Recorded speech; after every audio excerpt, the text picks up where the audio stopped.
Hi, everybody. We've got a really incredible topic to talk about today, which is the potential to change the way we approach aging and age-related diseases. So joining me today, we have an expert in the field of senescence and senolytics. Steve Matheson is CEO of Combilytics. Steve, thanks for being here.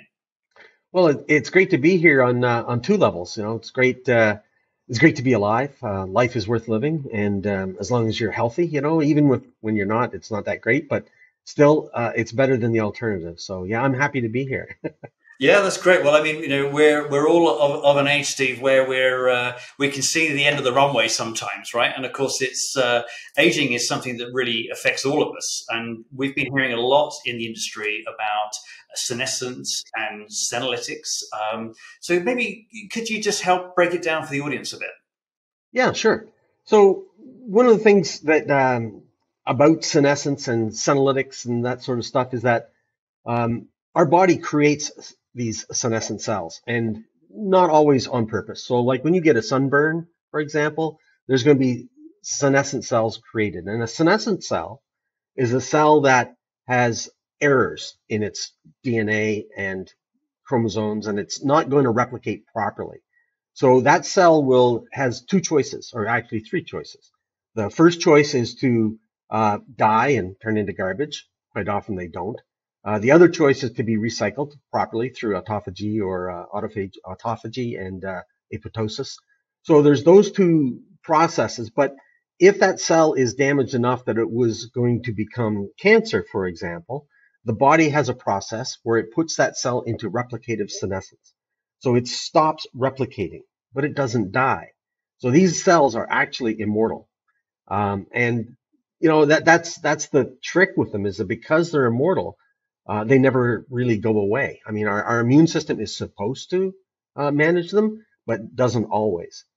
So that's the thing with senescent cells. And we have 240 cell types in our body, and every one of those cell types, except for a couple, can become senescent. Like your red blood cells, they don't become senescent because they turn over about every 30, 35, 40 days kind of thing. So they don't have time to become senescent.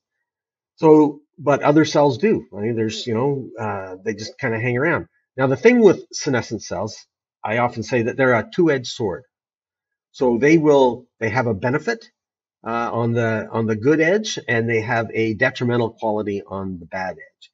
That detrimental quality is called SASP, SASP, senescence associated secretory phenotype. I had to practice that one a few times. But so SASP is a series of chemokines and cytokines and signaling proteins, and there's well over 500 of them. The Buck Institute has a database that you can go online and find. If you look up SASP Atlas, you will find a list of all these different cytokines and chemokines. So they're fairly well known, what they do and what they are, and for the most part, they're harmful. And the main part of it having to do with them is the induction of inflammation. So when you cut yourself, for example, and it becomes slightly inflamed, that's an important part of the healing process. So your body is creating senescent cells to drive the healing process by creating inflammation. So that's the good side of them. Now, once that healing is done, your cut is all healed up, you don't need inflammation anymore. What happens to the senescent cells? Do they die? Well, no, they don't. They're immortal. So they will slowly accumulate. Your body only needs a few of them at a time. It will make a few of them, and away it goes. Now, the SASP also has another really interesting property. 4 of the compounds in there have been identified as recruiting. So what they do is they tell their nearby cells to become senescent. Come over to the dark side, right? Join us. And so that happens on a regular basis. So once you have a certain level of senescent cells, then they're going to try and recruit neighbors, and then that's going to go up, and it's just going to kind of do this little dance of increasing their volume and their number. The interesting thing about senescent cells, you're born with them. You're born with about 5% of senescent cells. That's how important they are. So it's important not to get rid of all of them. Understood. So obviously, as we get older, we have this dysfunctional cell accumulation in our bodies. Now, the way that we can address that is going to be with senolytics, right? So maybe could you just talk about how senolytics work and what are the underlying mechanisms of them. Okay, so fundamentally, as we grow old, these immortal cells accumulate, right? And there's a number of things that can help. So like the basic stuff, good sleep, a good diet, good exercise, those kinds of things are beneficial. They keep your immune system strong. Your immune system is what defeats or fights senescent cells. But as we age, when we hit about 35, our immune system starts to become more compromised. And so these cells increase. Now, what senolytics do is they interrupt the senolytics. Senescent cells require certain things to live, and they create a lot of what they need. So senolytics interfere with that process. They go in and because senescent cells are the only ones that create these compounds, the senolytics only work on senescent cells. So they have no effect on the rest of your cells, no negative effect. They just go in and they interrupt the process of senescence, and then the senescent cell goes, okay, I'm all done, and they expire and get cleared out.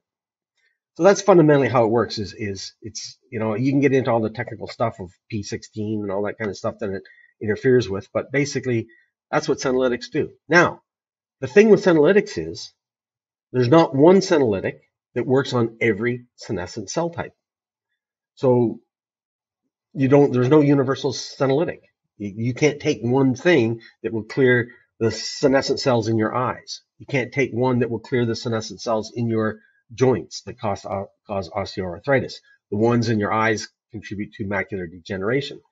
So those tissues are very difficult to get at, and the senolytic that we make probably would not benefit in those particular areas because of just the way they work. But there are companies out there that are working hard on it, but they just have had a very successful clinical trial using a senolytic for the eye to reverse macular degeneration, which is freaking awesome. They had tried on an injectable for the knee, didn't work out so good, but it's a big problem. So they're going to keep working on it. So you're probably talking about Unity Biotech, is that right? That's them, Unity, yes. They're doing some really cool stuff, and there's a number of other companies out there. And the thing with it is, for me, and when I started researching this kind of stuff, I don't have that disease and I don't have osteoarthritis, so I can't get those drugs. I would be an off-label use, right? And I don't want to get an injection in the eye or an injection in the knee that I don't need. So aging is not a disease. It's not recognized as a disease. All the effects of aging are various diseases. So if there's a drug created, it's created for a specific disease. So now I can't get it unless I can find a doctor that will prescribe something off-label. That's why I went with the natural compound route, is that anybody can get it and they don't need a prescription, and away they go. So I guess that generally regarded as safe is one of those things that is a great growth factor to a lot of work within the longevity sector in terms of the supplements that are in the space. And of course, there's the whole issue that we've got with NMN at the moment. But let's talk about how senolytics can be applied. So is your opinion really that whether it's clearing senescent cells or attacking specific categories of senescent cells, does a senolytic help you live a longer, healthier life? Well, that's a really good question. Longer, healthier, right? So in most models, in the most tests, they've seen increases in lifespan from 17 to 35% using senolytics. Now, why? Did it actually increase the lifespan, or did it just reduce the disease levels? And then they lived a more natural life. So that's kind of the little bit of a debate there. I'm not 100% convinced that senolytics will increase lifespan, but I am 100% convinced that senolytics will increase health span. So if you can increase your health span, there's a good chance you're going to live a little bit longer. But the key is to put better years into your life as opposed to more years into your life, right? So I don't want to be going in. I've been in over 300 nursing homes in another life. I was in the wound care industry for 13 years. And I told my wife several times that if it gets to the point where you're going to put me into one of those, use the pillow. I do not want to go into one of those. I've been there. I've seen it. No thanks. So increasing health span is what drives me in developing the senolytic formula that we have, and I did it for myself and my family initially. Like I read the article and I was like, holy cow, this is really neat, and I dug deep into it. I've read well over 300 papers on this thing and on this topic, and worked out what it would do for me. Once I started taking it, then I found a test. But anyway, sorry, yes. Yeah, so let's talk about the mechanism then, if we can, Steve, about what it is that you're doing. So you talked earlier about the fact that obviously there's not a senolytic for every type of senescent cell. So obviously additional years are great, but obviously we want additional healthy years. So what is your senolytic doing, and what's its mode of action? Okay, so the senolytics that we're using they've been tested in humans. So fundamentally, it's 2 polyphenols. That's the base of what we do. So the 2 polyphenols are very commonly known, quercetin and fisetin. So quercetin is found in apples and onions, for example. Fisetin is what makes strawberries red, so that's very commonly known. And the key is, in reading the studies, I was like astounded by the dose. Like they're using 20 milligrams per kilo. So I weigh 85 kilos. So that's about 11, actually it's 1700 milligrams of fisetin or 1700 milligrams of quercetin per day. Also in the tests, these studies that they've done, and they did 2 phase 2 studies on humans to understand the safety protocol, the safety level of it. They didn't do it all the time. So in reading that, well, why would I not want to take this all the time? Well, because senolytic cells are necessary. Senolytic cells develop slowly. So if you kill a whole bunch of them all at once, you're going to drop that level down, and then your body's going to slowly build them back up, and then you just push them down again. So there's probably, I'm going to say, a healthy threshold, which is probably in the 5 to 7% range. So fundamentally, our product works on 2 types of tissues, adipose tissue and endothelial tissue. Those are the 2 tissues that saw a response from both quercetin and fisetin. Then people will ask me, like, why do you use both? Well, they both act in slightly different ways on the same tissue. So fisetin works one way, quercetin works the other way. And so I've been involved in lots of things where you want to attack things from 2 directions. And so I used that's how the name of the company came about, was a combination of senolytics. So Combilytics, that's how the name came about. But this whole thing with clearing out the senescent cells, again, we don't want to clear them all. So we kind of want to be careful with that. So the Mayo Clinic created this protocol called hit and run. That's what they used. I call it cycling. So they did a 2-week, 3-week, or a 4-week on and off cycle. So they would be on for 2 days or 3 days a week, and then they would be off for 4, then back on. So on and off. This is taking a certain dosage for a block of 3 days, taking it down to 0 for 4 days, then coming back on again. Is that the way that would work? That is absolutely correct, yes. So we call that cycling on and off. And in the clinical trials, that has been demonstrated to be effective. And was the dosage based on body mass or weight in that case? Yeah, so at 20 milligrams per kilo, so we have a little chart that shows body weight and how much you should take. So for me, 85 kilos, I'm at the top of what is safe to take, and it's a lot. So there's people will probably check out the website, but that bottle right there has all the stuff on it. But that's one cycle. That's 1 4-week cycle of 3 days on, 3 days off. 252 capsules. So I take 21 capsules a day for 3 days. I break that into 3 lots. So I do 7, 7, and 7. And people go, holy cow, that's a lot. Well, yeah, but that's what works. That's what's proven in the study to work. So why would I take 500 milligrams if there's no study that proves it works? Yeah. So the study, are you mirroring the protocol of that study exactly in the way that you're approaching this, or are you adapting it in some way? I have adapted it in a certain way. So the study that was done by Mayo, one of the additional, so they use quercetin and dasatinib. So quercetin, that's commonly available. They call it a drug in the study, which kind of is funny because it's not. It's a natural compound. The drug that they added to it, dasatinib, is a chemo drug. So it's a very safe, long used chemo drug that's used for certain types of cancers.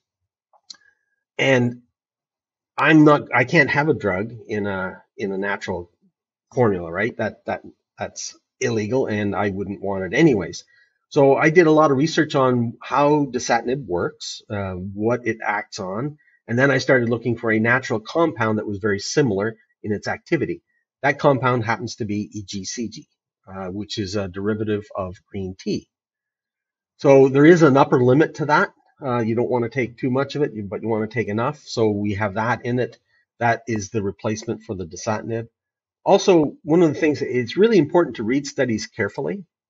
People think, well, quercetin, that's fine. That's what's in the study. But you got to read it very carefully. They're using a different form of quercetin in these studies that is more bioavailable than what you would normally get. So bioavailability of polyphenols, especially in the extracts, is very low. So what we did was we maximized the bioavailability by adding 5 other compounds. So these 5 compounds are well known to increase bioavailability of a number of different things, including polyphenols. And one of those is a digestive because we take a very large amount. So we want the body to be able to handle this in a safe manner. So our formula was crafted for only one thing: clearing senescent cells. It's not a shotgun thing. We're not trying to do this or that or the other thing. We're only doing one thing. Everything is focused on making that work. Right. So it's obviously a complex issue, Mm. and we need to be really clear about the fact that there are risks and challenges associated with senolytics. So you're downing 21 tablets a day. That's not dissimilar to the amount of tablets I take, but mine are varied. They're not Yep. the same thing. So how do you manage the challenges of risk and so on associated with this? Well, the challenges are based on age, weight, and cycles, right? So what we do is, if you're 35 years old, that's probably when you should start. You don't need this product before 35, right? Your body has a very healthy immune system. Your body's able to handle and clear senescent cells on its own. Once you hit 35, they've done a number of studies that there's 3 steps in aging. You got 0 to 35 is one step, 35 to 63 is another step, and then 63 and on is the third step. So once you hit 35, we recommend 1 cycle a year. So that's lots, right? And so you do this I'm going to say, this massive number of compounds for a year, for 12 days basically, a year, and that's it. So if you were to start at 35 and do this once a year, probably for 10 years, you would be fine. Your senescent cells would be at a relatively normal threshold level. But if you start later in life, like myself, let's see, I'm 67 now. I started when I was 64. So I do 4 cycles a year. So every 3 months I do a cycle. And then once a year, I do a measurement. I do a epigenetic DNA methylation test to see what's going on. I go to my doc and I've got all my normal blood work done. So they're looking at, looking at my liver, my kidneys, and all that kind of stuff on a regular basis once a year. All my blood work is normal, which is pretty cool. My doctor is like, you're 67. You got this really good blood profile. What's going on? So I think the potential benefits are very high for it, and so far it's proven to be safe. We've had a lot of people do it. We really encourage people to engage in the testing. So I use 2 tests. Actually, I've used 3 different testing companies. I use True Diagnostic, I've used Mudo, and I use Glycanage. And I've had other people do that, and they've shared their results with me. Basically, I'm going to say a 7-month cycle where you do it for 1 month on, 2 off, 1 on, 2 off, 1 on. In that 7-month period, to date, everybody that's done their testing has seen a reversal in their biological or epigenetic age. Okay, and has that been? Do you feel because obviously I know these things are highly complex, really, at the end of the day. But have you been able to isolate that to their dosage of combilytics, or would they have had other lifestyle factors as well in there, or have they been able to sort of really isolate it so you can identify it? So the folks that have engaged in the testing side of things, they kind of ask me like, should I stop taking my vitamins? Should I stop doing this? So no, don't change anything. Just continue to live your life the way you normally do. Take whatever supplements you're taking, do whatever exercise you're doing. Just live normally and just add this because we want to see the difference. We don't want to see a change based on something else that you've done. So so far, there's only actually one person that made a bunch of changes and but there was no real change for them. But everybody else that has, lived their normal life and done their normal thing have had a measurable result. The biggest measurable result we've seen is in the what's called the extrinsic age, which is the immunosenescence. For my immunosenescence, I'm 12 years younger on my immunosenescence, which is kind of mind-boggling to me. My wife is like 14 years younger on her immunosenescence. So, and both of us over the last year have seen our telomeres increase, and we don't do anything specific for that. Right. Okay. So there's a lot of anecdotal evidence to support what you're doing, and in terms of the dosage, because of course dosing is a very important part of that. You help people with the guidance on their dosage and the frequency, and so really what you're saying is Combilytics is a series of hit and runs, to use the earlier term Yeah, that was being used, as opposed to a just an extra daily tablet that you put in your supplement stack. correct. Yes. So I know a lot of people will take and read about, oh, fisetin does this and fisetin does that, and they'll take 500 milligrams a day. And from a senolytic point of view, it's not really doing much at all. It's not a high enough dose to increase the blood plasma level. So that's one of the things is that everything that we take or eat has a half-life. So for quercetin and fisetin, it's about 8 hours. So if you take 500 milligrams of fisetin in the morning, in 8 hours, you get half as much. Well, 500 milligrams of fisetin on its own with no bioavailability enhancer is like taking 100 milligrams of the good stuff. So that's one of the issues is bioavailability, and then dosing, like you've mentioned, and cycling on and off. I mean, those, and age, right? Weight, all that kind of stuff. Dose is key, right? People don't understand that dose is key. My wife and I don't take the same amount. She's much lighter than I am. I've got some people that, like, for me, this bottle that I have here, that's 1 4-week cycle. I use all of it. I've got some people that are quite light, and that bottle is good for 2 cycles.